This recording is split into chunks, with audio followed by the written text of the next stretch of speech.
Welcome to the Point. This week marked the beginning of a new legislative year for lawmakers in Lansing, and we were there for opening day on Wednesday. And the Senate is hereby called to order. Democrats and Republicans were back in the Senate chamber today. In some manner, they pick up where they left off in 2023. The agenda for the majority Democrats will become clearer after the governor's State of the State address on the 24th. But unlike last year, there will not be billions of extra dollars to sweeten the government pot as the budget process starts to play out. And revenues remain a question, though one Republican appropriator tells me he thinks they're close to projections, though admits he's no clairvoyant and says last year's spending may be hard to keep up with. Appropriations member and Lowell Republican Senator Thomas Albert says last year's budget marked a change. There was a big, meaningful change for an ongoing need of revenue.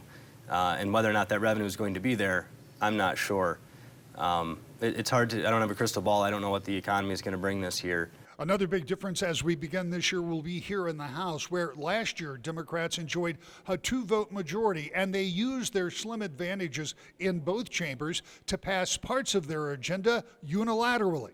That is not the case as the new year begins. 2 Democratic members were elected to other offices, and the House is now a 54-54 tie until at least late April, when special elections will be held. Democrats are expected to win those 2 seats, so the tie should only be temporary. Kalamazoo's Democratic Senator Sean McCann says that will not slow down the Senate. Dynamics in the House are a little different at 54-54. Does that have any impact with the speed that you may be able to do things in the Senate? I think no impact to the Senate. My sense is we can proceed business as usual, both committee work and then floor action. I think that's the place that stops in the House, at least for the time being, is floor action unless it's something that's very bipartisan. The legislative session, budget, and State of the State are 3 things to watch in Lansing. Throw in a presidential primary, continuing litigation about redistricting in the Detroit area, what could be a deciding vote in the U.S. Senate with a race for an open seat, and the already shaping up positioning and jockeying for statewide races in 2026. Michigan may become a very interesting place to be as this year unfolds. Here's more of our conversation with Republican State Senator Thomas Albert. Senator, as we sit here, you're just about to go back into session in Lansing. By the time this airs, you will have already gone in for a couple of days if the weather holds. So we'll have that opportunity to talk about. And I want to look ahead to the expectations for 2024. But before we do, I just want to get your take on the 2023 session, because so much happened.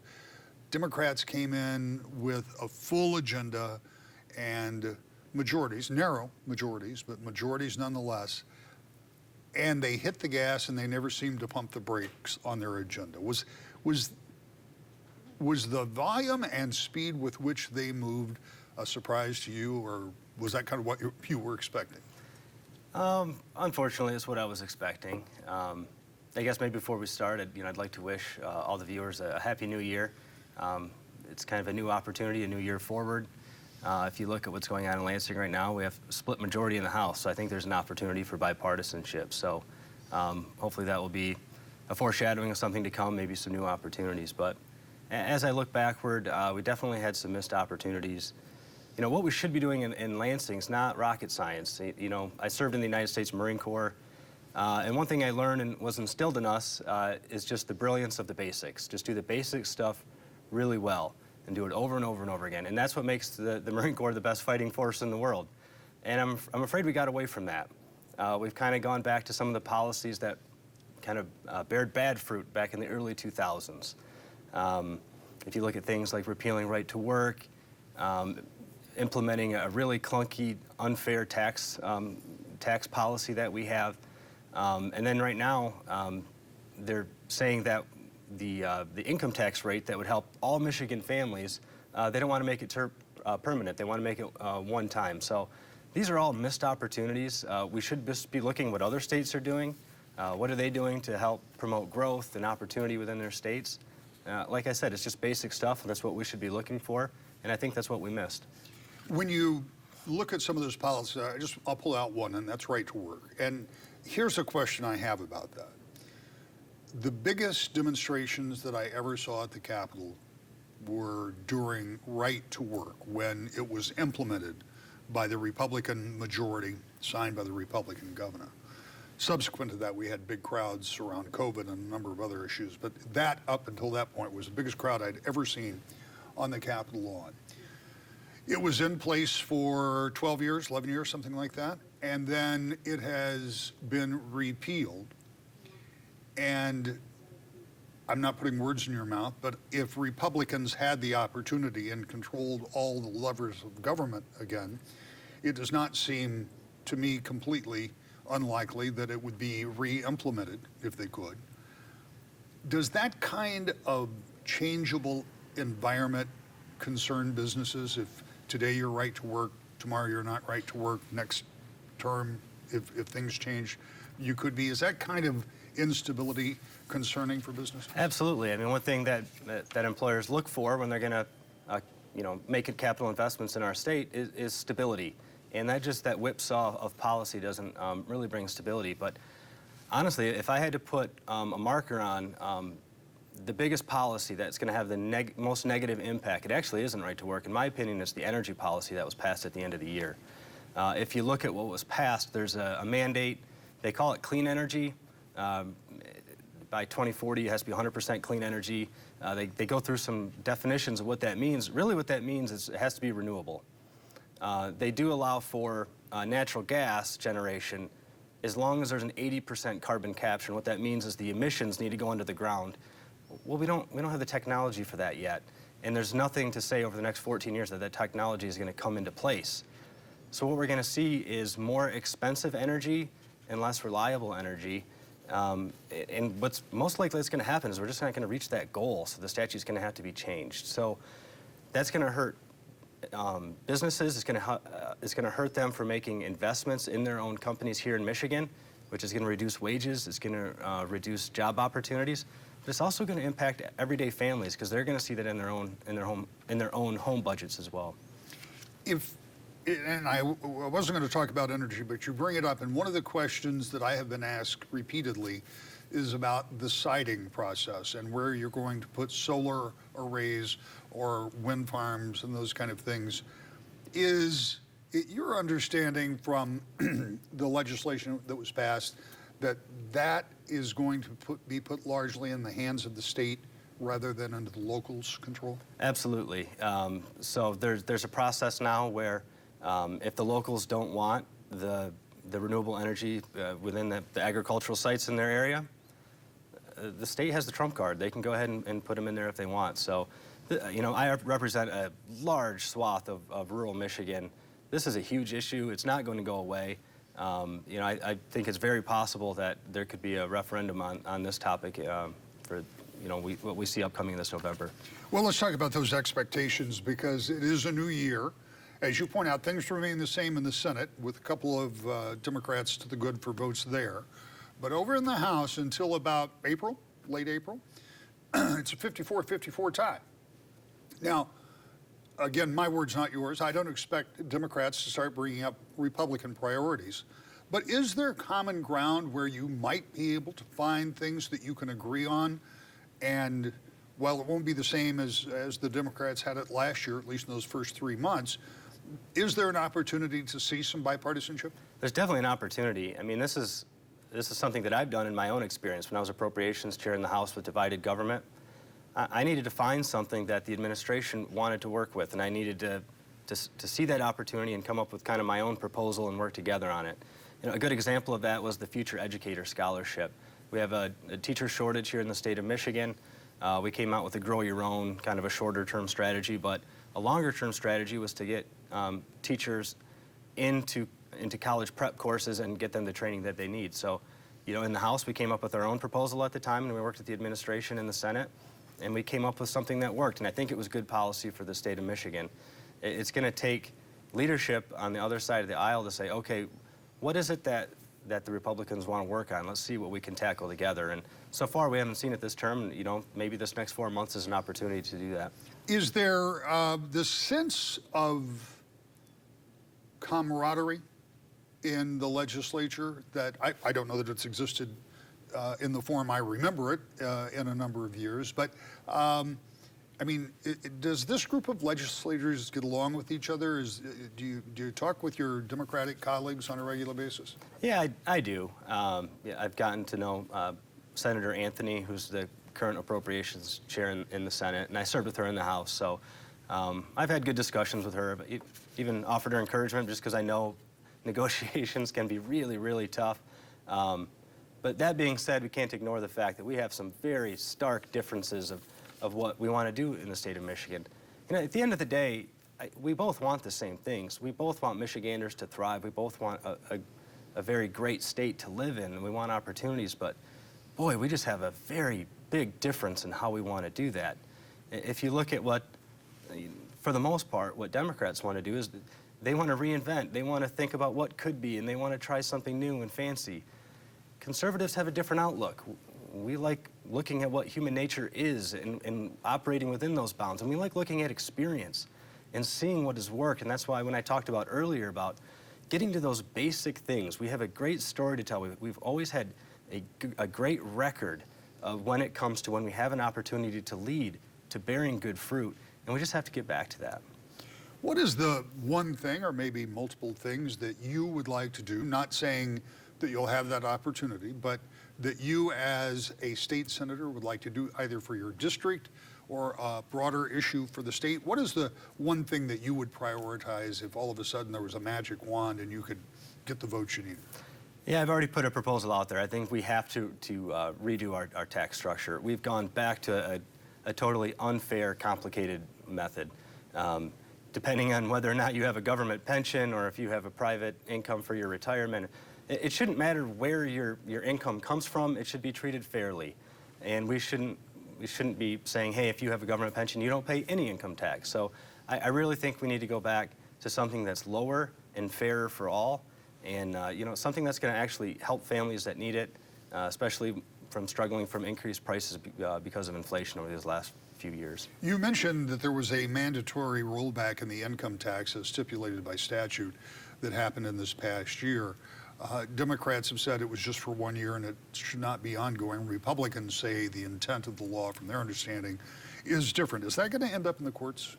Yeah, I think the courts they're already looking at it. I think there was a decision recently that it may be interpreted as temporary. So, and then we also have an Attorney General opinion which said it's temporary as well. So, for all intents and purposes, for everything that I'm aware, you're going to see a reduction of your income tax rate in the state of Michigan for 1 year only.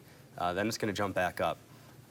If you look at the revenues we've had over the last few years, it's fair to say that people of the state of Michigan have been overtaxed. So that's why that trigger was put in there in the first place. If revenues kept going higher and higher, well, and then there was a mechanism to pare it back a little bit.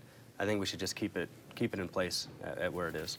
Let's talk about revenues. You are an appropriator. You spent a bunch of years dealing with budgets. You know what they look like. You know what it takes to make them. You mentioned earlier about the difficulty in negotiating with some of the members, and it doesn't have to be of the other party, I'm sure.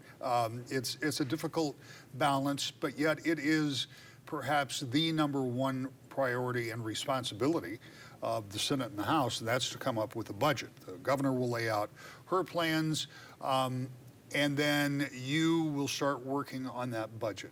I'm going to talk a little bit about what we might expect from the governor in a minute, but first, last year, there was more money in the school aid fund and in the budget overall than we've ever seen in the state of Michigan. That included, and my numbers are off, you can correct me, about $9 billion in one-time federal money.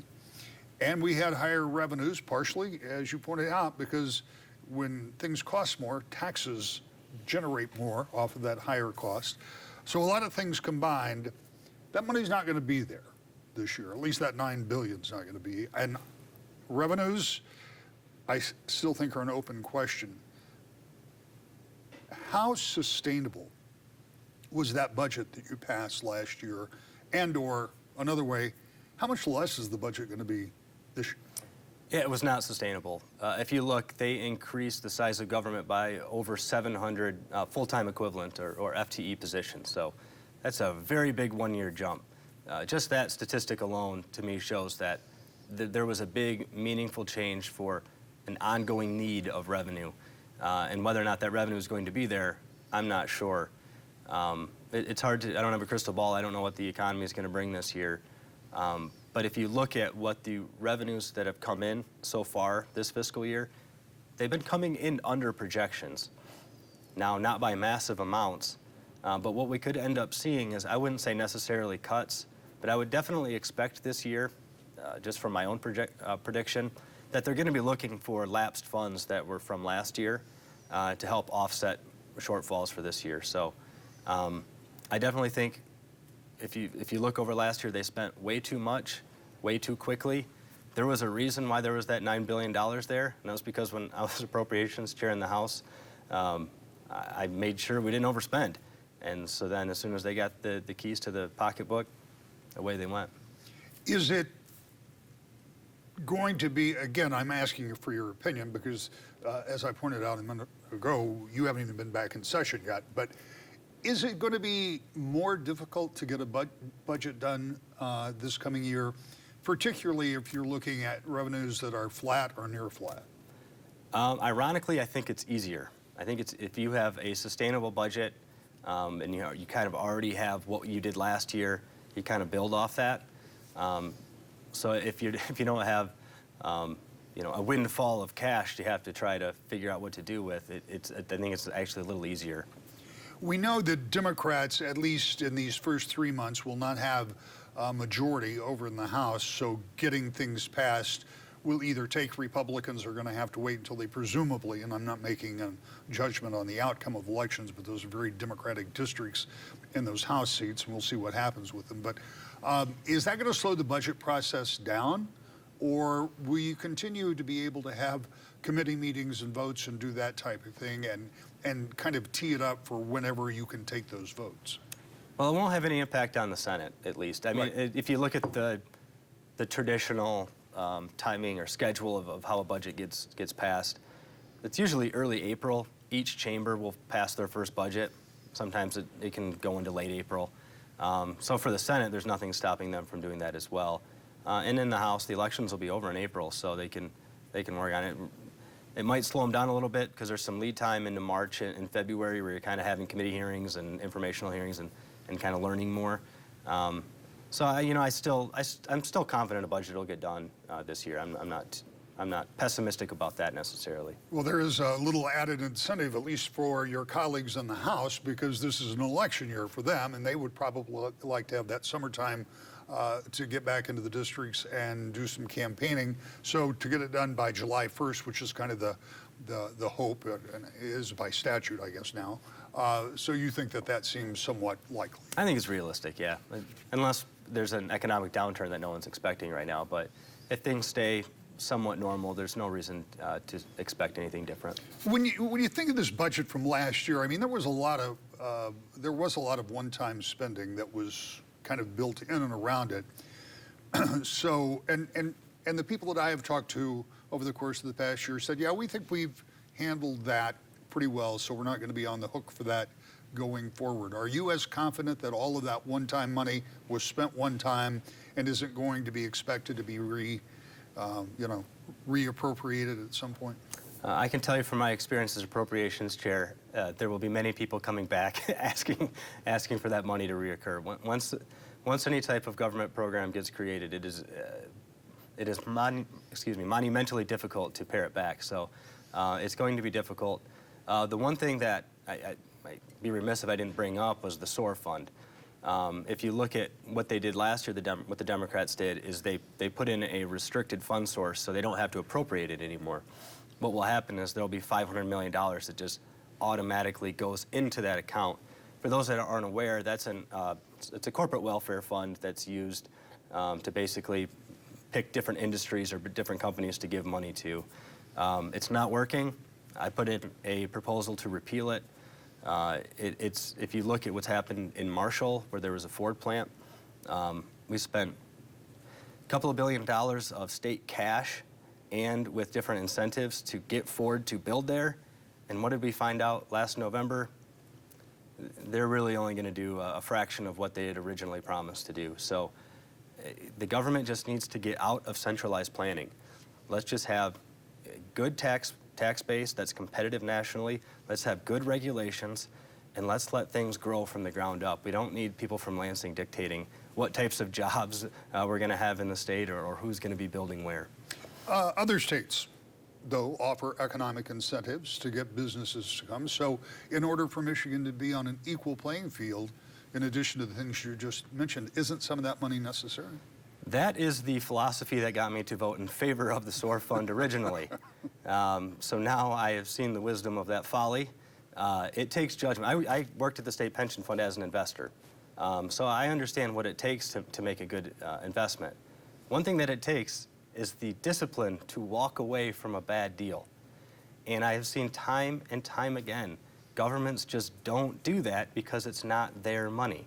If they make a bad deal, they go on to the next one, and then the one after that. And there's never any consequences for making a bad deal. If you look at what happened up in Big Rapids with Goshen or down with Marshall, there was another one called One Next Energy that's out in southeast Michigan. That was a startup.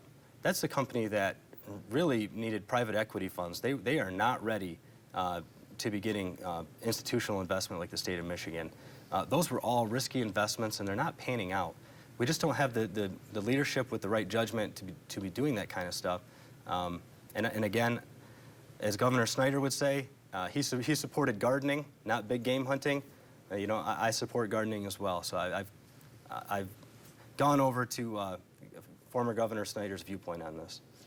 When you think about this coming year, it's a big election year, obviously, the presidential election year. The primary for the state of Michigan has been moved up to late February. Now, Republicans will not be selecting all of their delegates during the primary because the national party rules don't allow them to. But you've got that big race going on. You've got every seat in the House that will be up. There's still some districts in question about being redrawn. We know that that's a question out there. And we also know that over this past weekend, a group of Republicans voted to oust Christina Caramo, who is the Republican Party chair. She says she won't go.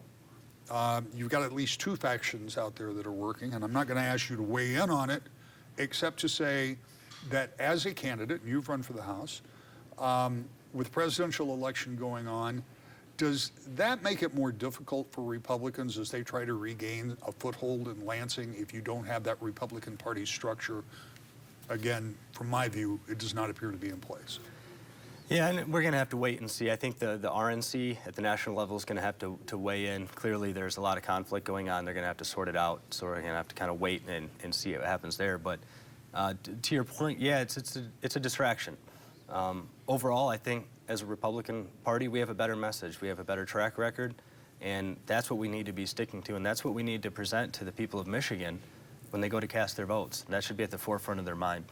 We shouldn't be having, you know, inter-party quarrels like this. Well, and interestingly, if it does in fact come down to the RNC, of course, you've got somebody with a long knowledge of Michigan politics in Ronna McDaniel, who was the previous chair of the Michigan Republican Party.